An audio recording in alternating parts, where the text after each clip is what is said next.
Hello there, Flip here, and today we're going to be going over the beta changes for Citlali and Mavuika, and discussing what it means for the characters going forward and if they're still worth getting or not. But before we do that, as always, if at any point during the video you're entertained or informed, make sure to drop a like and even consider subscribing, as I talk on various topics regarding Genshin's meta and I'll try to keep you updated. Shout out to all my lovely channel members, and with that, let's begin. I'm going to be quickly going over my wife Citlali, as her changes in comparison to Mavuika are pretty minor. For those of you who don't know what she does, I have a more detailed video explaining her kit if you want to go and watch that first. But to summarize it, she's a cryo shielder that scales off of elemental mastery. With her skill, she will also deploy a summon that will consume her own night soul points once they reach a certain threshold to deal damage, and apply cryo once every 2 seconds. And when you trigger a melt or freeze reaction, Citlali will shred pyro and hydro resistances by 20%. Her nerfs didn't really change anything about how good she is as a debuff or a support, which was the vocal point of her kit anyways, so she's still going to be a good support overall. Actually, no, I take it back. Citlali is now unplayable against hydro enemies, as she will now apply cryo to herself when she uses her skill. For real, it's honestly not that big of a deal, but have fun fighting against Tulpa with this. There are also some other minor text changes, but for what's actually important, Citlali had her burst scaling nerfed by a lot, or at least the extra scaling she gained from her passive was nerfed. It used to give her 2400% increased damage based on her elemental mastery, but that has now been cut in half at 1200. This makes her burst when melted and Bennett buffed to just do 22% less damage, harming her total all fields damage output. And even though this is a decent cut to her damage output, it doesn't really matter that much in a team-wide sense, as even on teams where she could melt her burst, she wasn't doing so much damage to where this negatively impacts her teams in a strong way. Despite that, I'm still upset they did this and just didn't touch her shield. What was the point in nerfing her damage if they were going to keep the shield and cryo application the same? I don't get it. Hopefully her defensive capabilities get buffed in the next version. Now let's finally talk about her and what I expect most of you came for, Mavuika. Because unlike Citlali, who pretty much got a slap on the wrist and kiss on the forehead from me, almost every part of Mavuika's kit has been touched in some way for both her support and on-field playstyle. Her kit mechanics haven't really been touched at all, you still play her in the same way, it's just that her scalings and buffs have been nerfed. For a quick refresher, Mavuika has 2 playstyles where you can either utilize her as primarily an off-field character, using her tap skill to deal damage and apply pyro once every 2 seconds, or you can use a more main DPS focused playstyle, on-fielding Mavuika for her entire burst duration. Her elemental burst is powered by a mechanic called Fighting Spirit instead of energy like other characters, and the more Fighting Spirit you have, the more damage you deal, which was the primary nerfs Hoyoverse targeted towards her. For starters, looking at her passives first, her Ascension 1 gives you 5% less attack, which isn't like the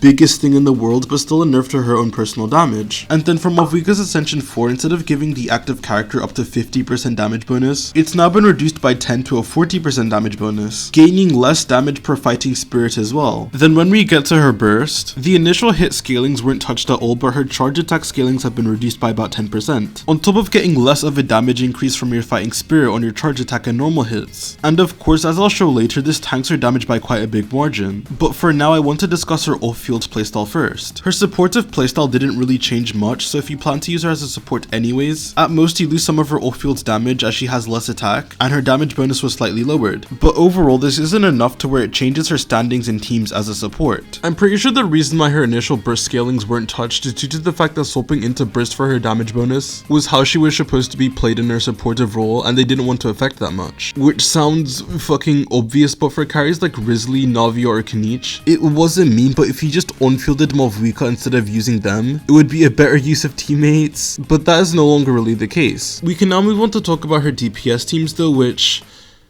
oh god. As I said before, her charged attack scalings and charged attack damage increase from her burst was nerfed quite heavily, and how this translates in game across the board is that you're now looking at a 20% damage decrease from how she was in version 2. Both her vape and melt teams just do less sustained damage, but the initial frontload was barely changed, so you can still blast through and nuke things. And as for how this stacks up against Arlecchino, unlike what I calculated literally in my last video, their damage is now so much closer to the point that in game, because Mavuika's rotations are slightly longer, they are pretty much just going to clear at around the same times, and their DPS is roughly the same as well due to this. So she's no longer Arlecchino power creep in a damage sense, their damage basically evens out now, so she's closer to a side grade. However, even then, Mavuika is still significantly easier to play as she just holds down the charge attack button, and she also has infinite interruption resistance in her burst form and can be healed unlike Arlecchino due to her passive. So if you want to look at things from another angle, Arlecchino is harder to play than Mavuika just to do the same amount of damage as her. And from things like getting staggered or just having worse AoE, it's very likely likely that players will find it a lot easier to pilot Mavuika. So for me, I still currently consider her the best pyro DPS, and I don't think the nerfs really changed that aspect. The only thing you can really argue in Arlecchino's favor is the fact that she has more teammate diversity. The woke mob is targeting Genshin too, and Arlecchino has a lot more flexibility than Mavuika, as Mavuika will need Shalonin, Auroron, or Citlali to function, 2 of which are limited characters and 1 is literally running alongside her, and the 3rd one is being run on quite possibly the most unpopular banner ever, where as long as you have Bennett for Arlecchino, you have an infinite amount of ways to expand her teams. So it really depends on what you care about more, Mavuika's quality of life or Arlecchino's diversity and team options. Oh yeah, the nerfs also didn't stop there, by the way, because they also leaked into her Constellations.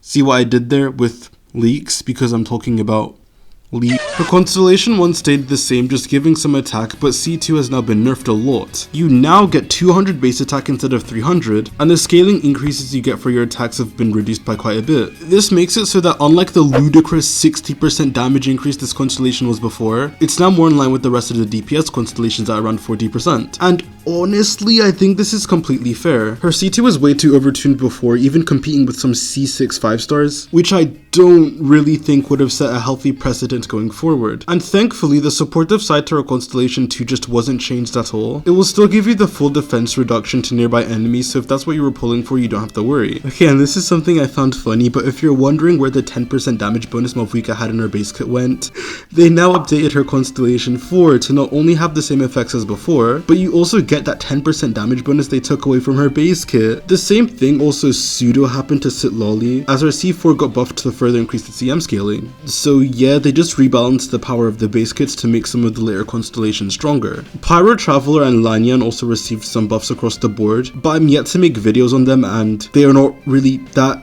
interesting, so I am probably going to make some more Citlali and Mavuika videos for a bit longer, and then maybe next week I can discuss them. Overall, I do think these changes put Mavuika in a more positive light for me personally, as she was just too strong in her previous state as a damage dealer, but now her numbers are a lot more balanced for an on-fielder to where she isn't just better than 95% of the DPS units that she was supposed to be supporting. With the fact that her off-field playstyle was barely touched in this version, I hope that is something they work towards building upon, whether that is letting Mavuika just buff more and give something that isn't just damage bonus, make her apply more pyro, or literally just give characters within the ring interruption resistance, as that would be so nice to have. For Citlali, she's still very good, nothing much has changed in that department, it just makes building for her damage even less important. I guess in a way this could also be seen as a good thing, as you have to care about looking for crits less, and you can focus more on building up her shield. I do still think it should be a little stronger, and I hope that is the direction they go in the future versions. Though if they leave Granny Eatsley in her current state, she still enables forward melt teams for pyro carries, and makes it actually viable enough to be the best team for a decent amount of them, all while having some other decent use cases I'll discuss later this week. And with that, thank you guys so much for watching. If you enjoyed the video, make sure to like, subscribe, and comment your thoughts on the changes, as I would love to hear it and I respond to almost every single comment. Channel members, I love you and appreciate all your support. Thanks again for watching, and I'll see you guys on the flip side. Peace.